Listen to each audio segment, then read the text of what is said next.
The learning target for today is going to be about the vertex form of a parabola, and it's I can determine the vertex of a parabola. Before we go ahead and talk about the vertex form of a parabola, let's go over the few things that we should know already. With the quadratic function, we've been working with the standard form. We've been using the quadratic formula. We've also been using the box method to factor this expression to find the zeros of my quadratic function, which also means finding where my parabola hits the x-axis. So what does the A term mean? So we should have a refresher. So this A term usually tells me whether my parabola opens upward or downward.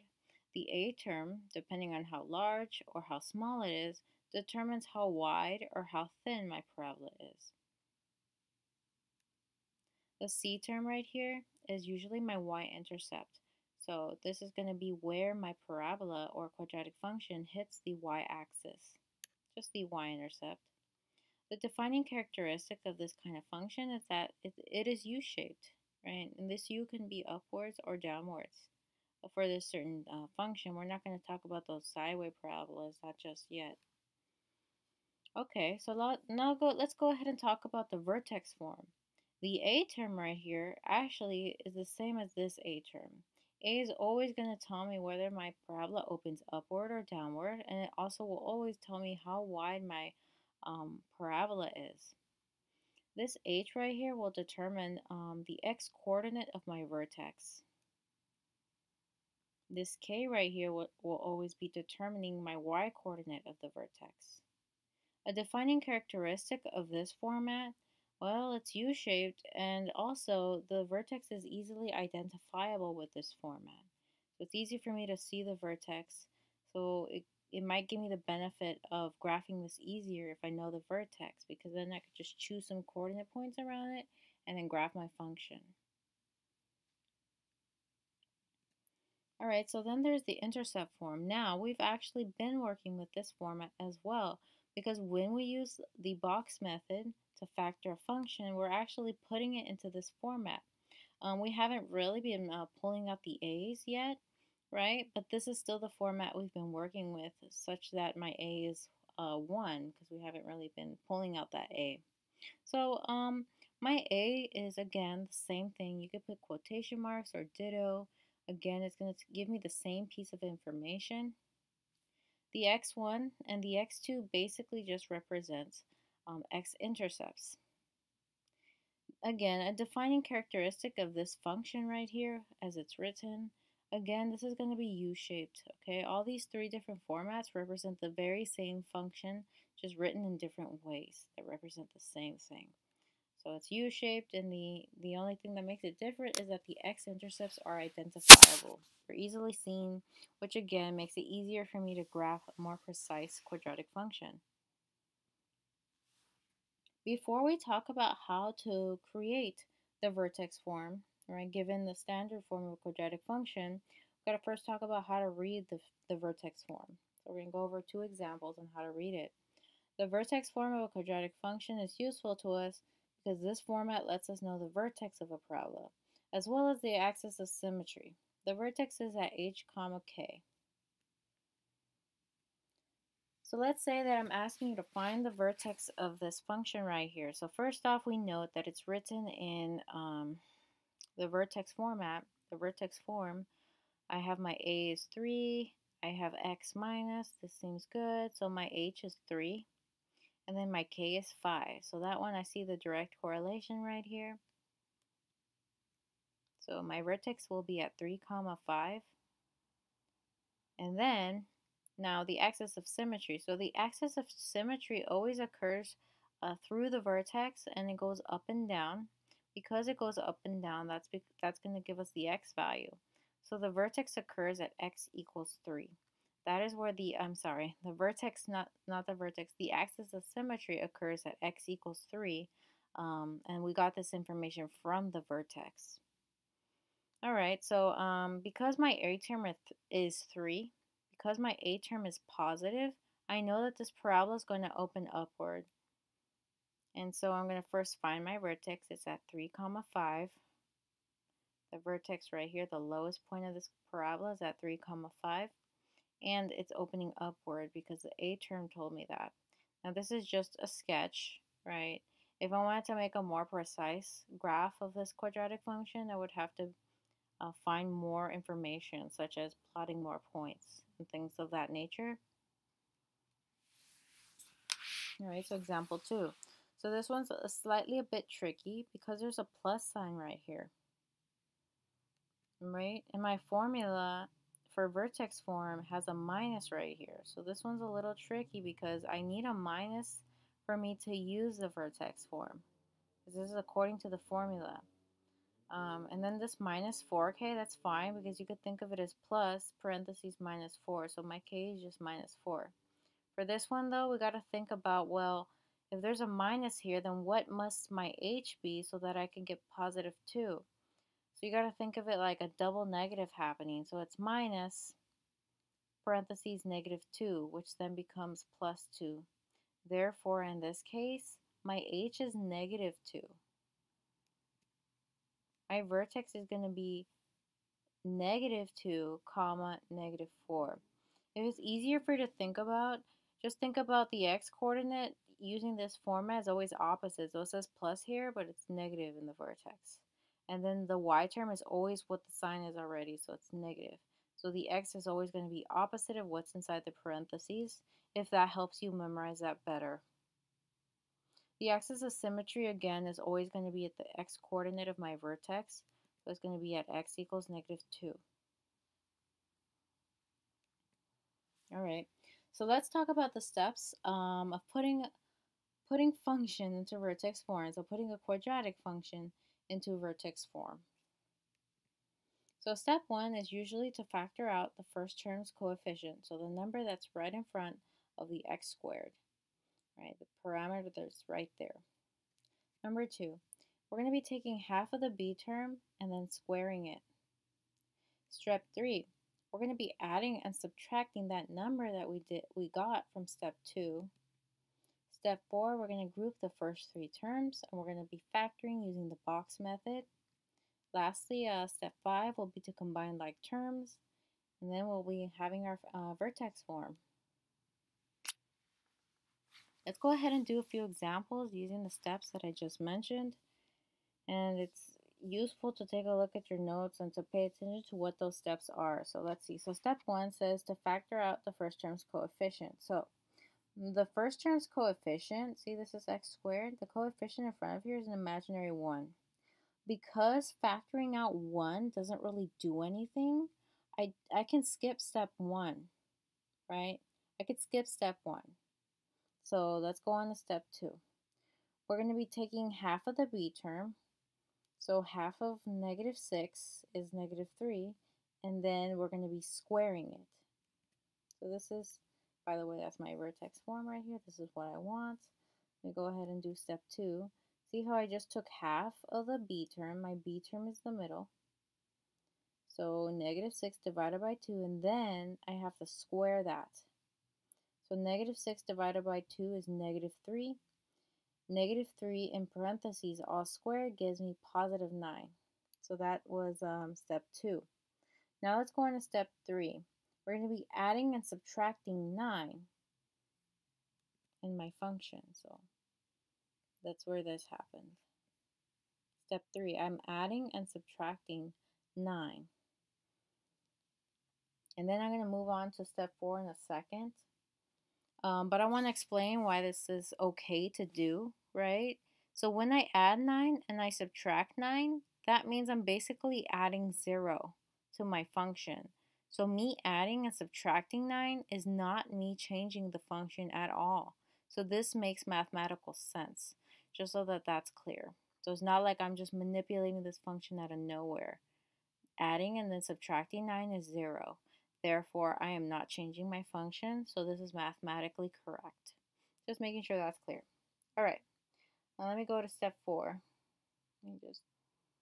I have these steps on my phone just so that I can help guide this process better. Okay, so let's go ahead and do step 4, which is group the first 3 terms. That's what I mean when I say group the first 3 terms. Now I'm going to factor the stuff that's inside that red parentheses. using my handy dandy box method. Let's go ahead and factor this using the way that we know how. So what I want to find is what multiplies to give me 9, but adds to give me -6. So I know that -3 times -3 gives me +9, and I know that -3 plus -3 gives me -6. Therefore, -3x and -3x will go here. Now I'm going to pull out my greatest common factors. And then, because this is next to a minus, it's going to be x minus 3. Because this 3 is next to a minus, it's going to be also x minus 3. So this stuff in my parentheses is going to factor into this. So the x minus 3 and the x minus 3, because that's what I got right here when I did the box. And then I also did step 5 as well, guys, which is combining like terms. So -9 plus 8 gave me this -1. Now, this step isn't here, right? But all you got to do is, so x minus 3 times x minus 3 is going to become this. So it's just kind of like still rewriting, simplifying this expression. So now I have it in vertex form, guys. Just the fact is that my a term is 1. It's like me writing a 1 right here. Because 1 times anything doesn't really change it, we don't write the 1. So we are in vertex form. So now my h, because it's negative, that's great. So my h is going to be +3, comma, -1. That's my vertex. So again, as I mentioned, the x value is always the opposite of whatever sign you see in the parentheses. So it's +3. And the y is precisely the sign you see, which is going to be -1. All right, let's move on to the next example. So example 4. So again, make sure that you have your steps viewable. So step 1, factor out the first term's coefficient. So let's see. Okay, so now in this quadratic function, my first term is not 1. So then this one I gotta actually do step 1. There is a term here that's 2. And what I'm going to do is I'm going to factor out the first term's coefficient. So I'm going to factor out 2 for my whole function. So let's go ahead and do that. By the way, here's a reminder of my vertex form. Step 1, I'm going to factor out that 2. See how I took out the 2 from here, here, and here. And that's why I have it like that. Again, if you want to check your work, you can always put this 2, distribute this 2 back in, and you would get this original function, just in case you're confused there. But all I did is I factored out a 2. You could also get the same format by imagining dividing this every single number here by 2 to get this. Okay, so then I did step 1. Now let's go ahead with step 2. It says take half of the b term. My b term is now 2. Half of 2, and then I'm going to square that number. So half of 2, 2 divided by 2, and then I'm going to square it. So 2 divided by 2 is 1. 1 squared is 1 times 1. That gives me 1. This is step 2. So the number I'm going to be adding and subtracting, which is step 3, is this number 1. So let's go ahead and add and subtract that 1. By the way, guys, I'm using a bracket here because I'm going to be adding in the parentheses later, and I already have parentheses, so that's why I'm using a bracket so I could better organize my stuff. You can also use parentheses. You don't have to use this bracket notation that I'm using. Alright, so then I added and subtracted the b term. Now let me go on to step 4. Step 4 is to group the first 3 terms.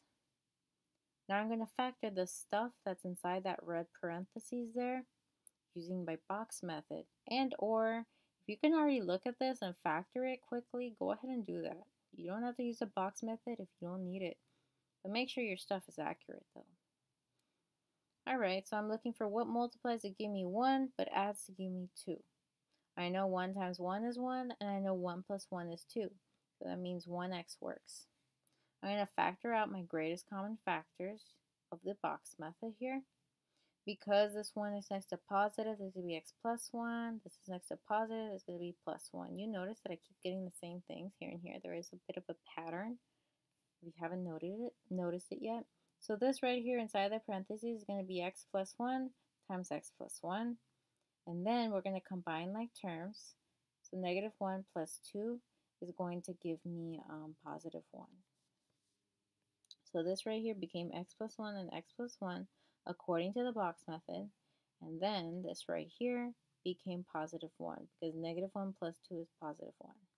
Great, we're almost there. Now we're still in like step 5 where we got to combine like terms and just simplify.